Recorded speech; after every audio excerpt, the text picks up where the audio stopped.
Hai StudyMates, welcome back to Let's Study TOEFL program. Perkenalkan, aku Kalista, dan hari ini kita bakal belajar bareng tentang Listening Part C, Skills 23 to 27. Yuk kita pelajari bareng-bareng dengan cara yang fun dan gampang dipahami. So, pertama-tama, kita dengerin dulu audionya untuk practice Part C Listening TOEFL. Nah, untuk Part C ini, pertanyaannya ada di dalam audionya. Jadi sambil dengerin audionya, kita lihat juga ya pilihan jawabannya. TOEFL Review Exercise, Skills 23 through 27. In this exercise, you will use all of the information that you learned in Skills 23 through 27. Talk 1. Questions 1 through 4. Listen to a talk by a librarian. Hello and welcome to the library. I'm Ms. Martin, the assistant librarian, and this is the library orientation tour for new graduate students in the business department. If you are not a newly admitted graduate student or your major is not business, then you are in the wrong place. Now let's get started. I'm sure you understand that as graduate students, you'll be required to do a tremendous amount of research. Here at the library, we try to make this process as easy as possible for you. The library is open for extensive hours, from 7 a.m. until midnight 7 days a week, so that you'll have access to library research facilities almost any time that you want. During final exam week, the library is open 24 hours a day, and there are library staff members available to help you whenever the library is open. During this tour, we will be concentrating on two areas of the library. The first area is the computerized search facilities, which are located on the second floor of the library. On the computer systems located in this area, you can conduct computer searches for books as well as articles in magazines, newspapers, and journals. On the floor above the computer area are reference materials devoted specifically to business. In this area, you can find references for books and periodicals related to business and annual reports on major corporations.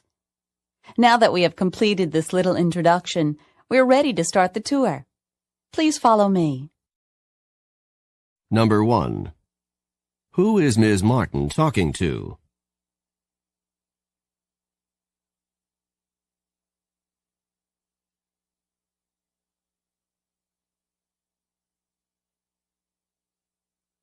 Number 2.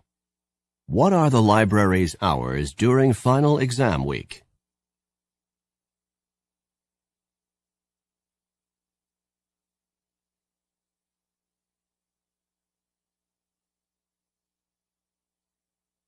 Number 3. What two areas will the tour concentrate on?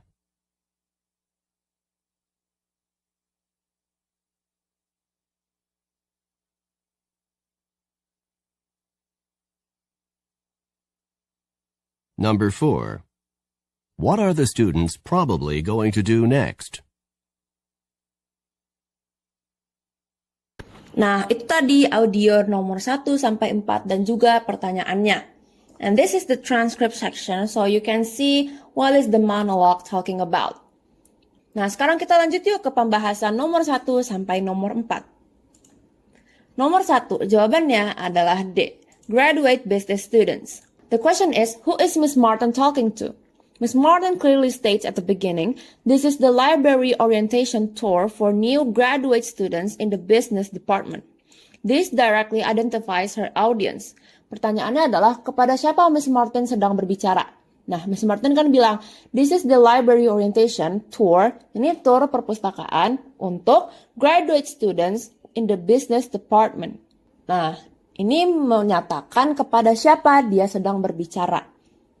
So, the correct answer is D, graduate business students. Nomor 2, jawabannya adalah D, it is always open. The question is, what are the library's hours during final exam week? Ms. Martin specifies, during final exam week, the library is open 24 hours a day. 24 hours a day artinya dia buka terus selama final exam week, selama minggu ujian akhir. So, the correct answer is D. It is always open. Nomor 3. Nomor 3 jawabannya adalah A. Computer area and business materials. The question is, what two areas will the tour concentrate on? Ms. Martin states, during this tour, we will be concentrating on two areas of the library. The first area is the computerized search facilities, which are located on the second floor of the library. On the floor above the computer area are reference materials devoted specifically to business. These are the two areas she highlights for the tour. So the correct answer is A, computer area and business materials. Nomor 4 jawabannya adalah D, tour the library. The question is, what are the students probably going to do? Ms. Martin concludes her introduction by saying, now that we have completed this little introduction, we're ready to start the tour. Please follow me. This clearly indicates that the next action is to begin the physical tour of the library. Apa yang akan murid itu lakukan setelah ini? Ms. Martin mengakhiri introduction-nya by saying, nah, kita udah menyelesaikan introduction kecil ini, jadi kita akan memulai tournya. So, the correct answer is D, tour the library. Next, we move on to the question 5 to 8 by listening to audio and look at the answers options. Talk 2. Questions 5 through 8. Listen to a talk in a lecture series. This is the fourth lecture in a series of personal health care lectures presented by Student Health Services. I'm Dr. Hall, a dermatologist, and tonight I will be speaking about the effects of stress on the skin. The relationship between skin problems and stress is rather complicated. Skin problems often accompany stress, but it is not the stress itself that directly causes the skin problems. Instead, it is the side effects of stress, such as the use of alcohol, tobacco, and caffeine, that are often to blame. Alcohol consumed in large quantities can cause problems with the skin by increasing the flow of blood to the skin. This makes the skin feel warmer and can really worsen the itching that accompanies conditions such as hives or rosacea. Nicotine and caffeine, on the other hand, cause problems by reducing the supply of blood to the skin. This, in turn, keeps the skin from being properly nourished. The best defense for your skin in times of stress is therefore to take the best possible care of yourself.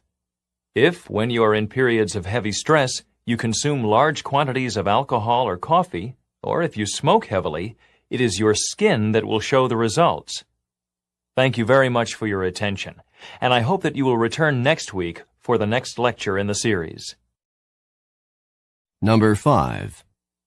Who is the speaker?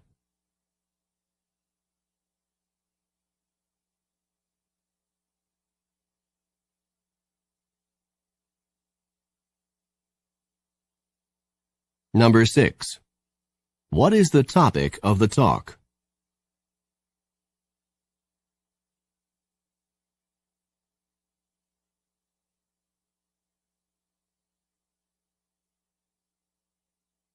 Number 7. Which of the following can worsen itching?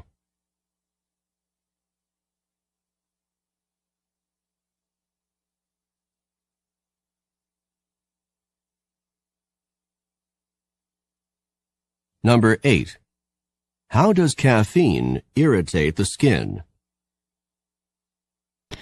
We have listened to the audio and the questions for 5 to 8. Dan ini adalah transkrip audionya. Dan sekarang kita move on ke pembahasan jawabannya. Nomor 5 jawabannya adalah C, a dermatologist. The question is, who is the speaker? Dr. Hall introduced himself at the beginning of the talk. I'm Dr. Hall, a dermatologist. Ini sudah jelas kalau dia memperkenalkan diri dia sebagai a dermatologist. So, the correct answer is C.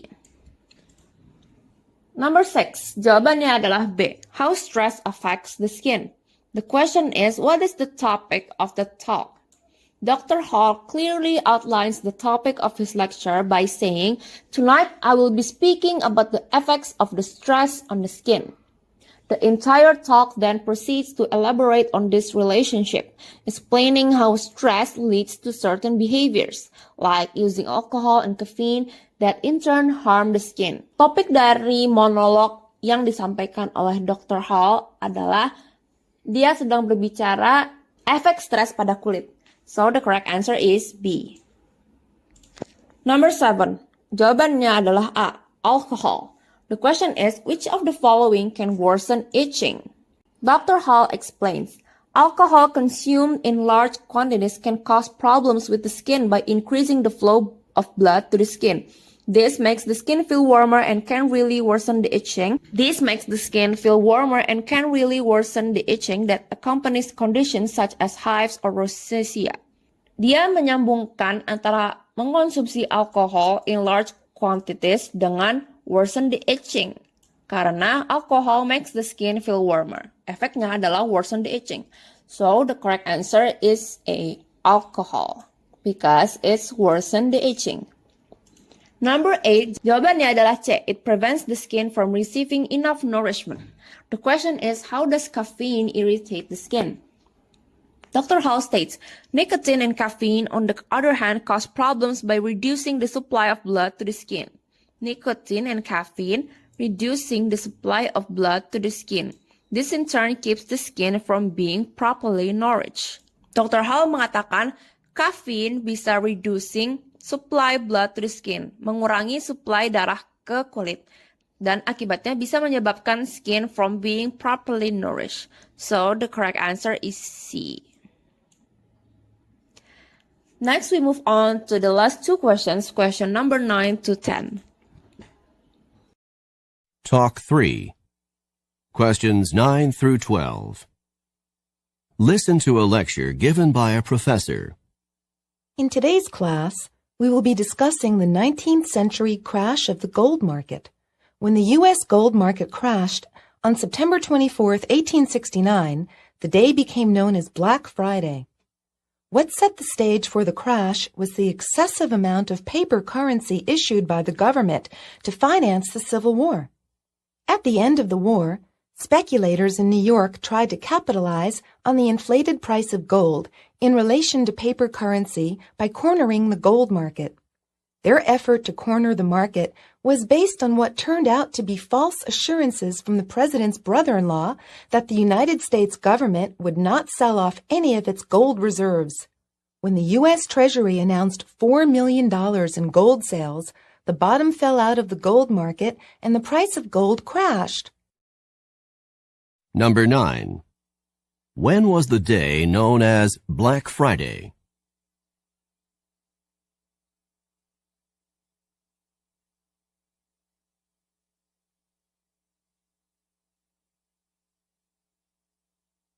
Number 10. What happened on the day known as Black Friday? Nah, itu tadi audio pertanyaan nomor 9 sampai nomor 10. And we can see the transcript from the audio in the slide here. Next, kita bahas jawaban untuk nomor 9 sampai nomor 10. Nomor 9 jawabannya adalah B, at the end of the Civil War. The question is, when was the day known as Black Friday? The monologue states that the crash occurred on September 24, 1869. It also mentions that the stage for the crash was set by the paper currency issued to finance the Civil War. The Civil War ended in 1865, making the 1869 crash an event that took place in the period shortly after the war's conclusion. Therefore, at the end of the Civil War is the most accurate description of the time period among the choices. Nah, dari monolognya bilang, kalau misalnya Black Friday occurred on September 24, 1869. Kuncinya ada di 1869 tahunnya. It is also mentioned that the state for the crash was set by the paper currency issued to finance the Civil War. The Civil War ended in 1865. Jadi, event Black Friday ini terjadi setelah Civil War. Therefore, the answer is B. Number 10. The correct answer is C. The price of gold plummeted. The question is, what happened on the day known as Black Friday? The monologue explicitly states, the bottom fell out the gold market and the price of gold crashed. This directly explains the key event of that day. Nah, monolognya bilang, Black Friday terjadi karena harga dari emas jatuh, plummet, have the same meaning as crash. So, the correct answer is C. That concludes all of our practice today. Now, so the key main takeaways for the TOEFL listening part C is understand the main idea first, because it is a monologue, different from part B and part A, which is a dialogue. You need to understand the main idea of the monologue to understand the context of the questions later. Then you have to focus on key details and examples. Focus on the details and examples mentioned on the monologue. Then listen for inferences. And then preview the answers and try guessing the question, because you can only hear the question on the monologue, so you can try to guess the question by looking at the answers options. And of course, beware of sound alike text. Hati-hati dengan jebakan dan kata-kata yang terdengar sama. Nah, terima kasih banyak kepada donatur Let's Study yang sudah membiayai dalam produksi materi ini. StudyMates bisa mereview kembali bahan pembelajaran textbook catatan dan latihan soal pada link di description box. Let's Study juga menyediakan playlist YouTube khusus bahan pembelajaran loh. Jangan lupa dicek ya StudyMates. Let's Study hadir untuk membantu, tapi kami tidak bisa melakukannya sendiri. Kami juga butuh dukungan kamu untuk terus berinovasi dan memberikan konten terbaik. Nah, bagaimana cara kamu bisa berkontribusi? Yang pertama, kamu bisa berkontribusi dengan dukungan finansial. Sama seperti kamu yang butuh kopi untuk belajar, kami juga butuh dukungan agar Let's Study terus hidup dan berkembang. Donasi seikhlasnya dari kamu, sekecil apapun, akan sangat berarti. Kamu bisa berdonasi dengan mudah melalui link donasi yang tersedia. Kemudian, donasi bukan satu-satunya cara loh. Kamu juga bisa kasih dukungan luar biasa tanpa mengeluarkan uang sepeser pun. Caranya mudah. Kamu bisa ceritakan pengalaman kamu menggunakan Let's Study di media sosial, kemudian kamu bisa bongkar rahasia belajar asik kamu dengan mengajak teman-teman kamu untuk bergabung di Let's Study. Bagikan informasi tentang Let's Study ke semua platform media sosial yang kamu punya. Satu klik dari kamu bisa membuka pintu ilmu bagi banyak orang. Bersama-sama, kita bisa membuat Let's Study menjadi platform belajar nomor 1 di Indonesia. Ayo follow akun sosial media Let's Study pada Instagram, Twitter, dan TikTok agar selalu mendapatkan update konten bermanfaat lainnya. Terima kasih, sampai jumpa di video berikutnya. Semangat!